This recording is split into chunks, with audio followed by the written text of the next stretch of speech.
Vijaypur उपनिर्वाचन BJD पक्षर प्रार्थी घोषणा करा जायछि। आज बीजेडी सभापति तथा मुख्यमंत्री नवीन पट्टनायक पुणी थरे रीता साहू को प्रार्थी करा जायथिबा नै घोषणा करछथि।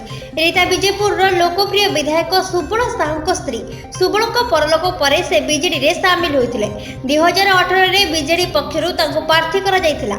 से विपुल भोट रे विजयी मध्ये होइथिले। एनु 2019 रे दल तांको विजयपुर प्रार्थी करि पारे बोली आशा करा जाउथिला। हेले नवीन विजयपुर प्रार्थी हेबा परे समस्त कल्पना रे पूर्णच्छेद पड़िथिला। शेषरे निर्वाचन में 50,000 ऊर्ध्व भोट रे नवीन बाजीमात करथिले। मात्र परवर्ती समय रे केवल हिंजिली आसनटी को रखी से विजयपुर इस्तीफा दैथिले। फल रे उपनिर्वाचन आवश्यकता पड़िथिला।